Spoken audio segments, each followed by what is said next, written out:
Hi, everyone. If you could choose any place in the universe for Hashem's voice to emerge from, any place at all, where would you choose? Maybe a mountain peak, maybe the Shamayim, the heavens, maybe an Amud Ha'ish, a pillar of fire. Well, the Torah's answer is astonishing. Hashem speaks from between two figures facing each other, not above them, not beyond them, between them. And that choice changes how we understand Kedusha, holiness, how we understand relationships, and what it really means to be a dwelling place for the divine. You see, our Parsha highlights the central connection point of the Mishkan, the place where Hashem literally meets with us directly. The Torah describes the location quite specifically. We're told, "V'noadati lecha sham," I'll convene with you over there. "V'dibarti itcha me'al hakaporas mibein shnei akruvim asher al aron hoidos." I'll speak to you from above the cover, from between the two kruvim that are on the ark of the testimony. That's right. The central connection point between Bnei Israel, the Jewish nation, and each person who makes it up, and Hashem, is in between the Kruvim on the Kaporas. Why was that location chosen? Why is that the place of connection between two Kruvim? Why highlight that and not say that it was in the spot of the Aron where the Luchos were? And while we're at it, the spot identified as Mibein Shnei HaKruvim, between the Kruvim, implying that the Kruvim shared a space in between them. However, the Kruvim didn't always share a space between them, didn't they? After all, the Gemara tells us that there were times that the Kruvim faced one another, yes, but at other times they faced the walls. And so there was no in between them at all. So what conditions would cause this shift that didn't allow the Kruvim to face one another? And when did they not face one another?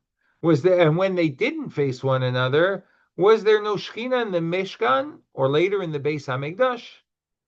The truth is, I believe we can develop an approach to the Kruvim and Hashem's selection of the space between them as the source for Shechina's impact on the people if we ask one more fundamental question. After all, isn't it odd that there were Kruvim in the Mishkan and the Mikdash in the first place?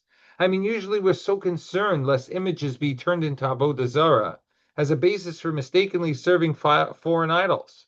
So why then would Hashem create Kruvim and then use the space between them specifically to have the spirit of godliness emanate and impact the world? Why have them in the first place? Many of the Mefarshim spend time explaining the purpose of each of the elements of the Mishkan and the Beis Hamikdash. And for multiple commentaries, the Klei HaMishkan and the Mishkan itself have intense symbolism, just like the Kruvim, that provide insight into messages that we were supposed to take from Hashem's house and put into ours. When it comes to the Kruvim, Rabbi Yosef Patzaneski, author of the Pardes Yosef, explains that the Kruvim had a critical dual message to man. He explains that on the one hand, the true Talmid Chacham needs to excel in his relationship with Hashem, and hence they have their springs spread lamala, upwards towards Hashem. And yet at the same time, the true Talmid Chacham needs to also excel in his interpersonal relationships, his bein adam lachavero, and hence they have to face one another. And if either of these elements are absent, the Talmid Chacham is lacking, and the Shekhinah will not rest on him. In fact, Pardes Yosef adds that to be following the will of Hashem and to merit the Shekhinah in the first place, one needs to also be concerned about and share in the challenges of his friend and neighbor. And if that is the case, they face one another, meeting one another comfortably, even with a space for debate and difference between them, and then godliness can shine through. But when the Talmid Chacham is only concerned about himself, he turns his back on his friend and he stares at the wall. Nothing good comes from that. And hence the Shekhinah can't radiate in that instance. Rav Shlomo Wolbe explains that the Shekhinah in the Mikdash was the same Shekhinah that rested in the Jewish people. It follows that the same requirements for the Shekhinah in the Mikdash, that there be a space of connection between the parties as there were between the Kruvim, are necessary among the people too, if they too are to find Hashem's presence resting comfortably among them. And maybe that's why the Talmud notes that when a husband and a wife are zocheh, when they merit it, the Shekhinah rests among them. And if not, Eish Ochlasan, fire consumes them. when they care about living a Torah-guided life with one another, they are a meritorious home. However, and when they are a meritorious home, then they become that opportunity, the Shekhinah, for the Shekhinah to spread out in that union. And it will spread throughout the home and beyond to the community that looks towards their model, just like the Kruvim, which we look towards for our model. It starts with care for one another, yes, and for Hashem and His Torah as well. And similarly, the Mishnah in Pirkei Avos notes that when two people study Torah, the Shekhinah is between them. It sprouts forth from between them. The late great Rabbi Baruch Mordechai Ezrachi notes that this is precisely from two friends, like the two Kruvim in the Mishkan or the Mikdash, who engage in lively Torah debate with care for one another.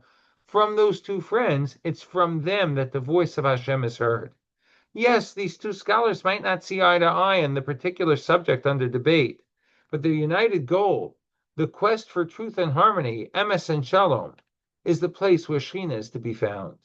Rav Shechter often reminded us of the students in the Mir Yeshiva who were fleeing to Shanghai during the Holocaust.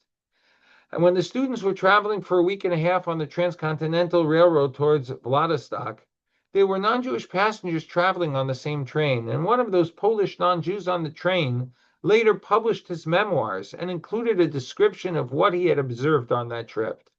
He recognized that these young people were Jewish students. He related that while the big books were open in front of them, and they were obviously studying, they were extremely belligerent towards each other, sharp, and even angry at one another at times, or so it seemed. As soon as the big books were closed, however, they acted towards each other like the best of friends. The non-Jew didn't know what to make of such a scene. The Mirror students were following the Talmudic formula for studying Torah, though. While learning, they waged the Milchamta Shel Torah, they waged battle with each other, acting towards each other like enemies. But as soon as those big books were closed, as soon as they were done learning for the period, they acted again towards each other with great love and respect.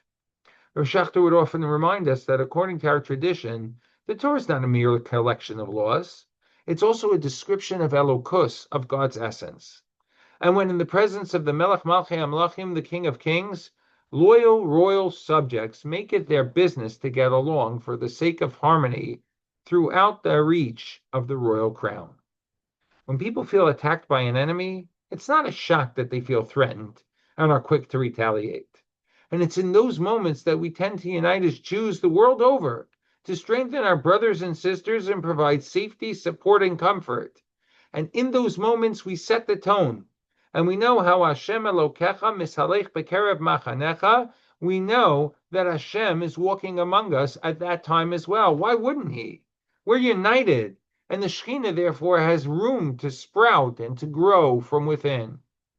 The problem in our world is when part of our Jewish population, in our communities, our city streets, and even our home, think that there's an attack from within. That often leads our people to mistakenly attack one another. And when we do that, there's no Shekhinah. There's just fire. And even Tashmishe Kedusha, our beautiful Kalim, can be a tremendous risk. We spend our lives constructing careers, reputations, and homes. But Parashas Terumah reminds us that there's one structure that matters more than all of them, the invisible architecture between our souls. And with that, when that space is filled with respect and care, it becomes a sanctuary for the Shekhinah. When it's filled with ego and suspicion, it becomes empty walls that can lead to destruction. Want to know if the Shekhinah is present in your life? Check the space between you and the people closest to you. Is it tense or is it holy? Is it guarded or is it generous? The Kruvim teach that holiness doesn't emerge from isolation or sameness, but rather from a relationship. And if we want more Shekhinah in our world, then the place to begin is not in heaven. It's in how we treat each other on earth. And so as we approach Shabbos this week, our mission is simple. Turn towards, not away. For when we face one another, Hashem faces us. Umimikomo, uyifem mirachamim. When God comes from His place, He will face us, hopefully, with great mercy and rachamim.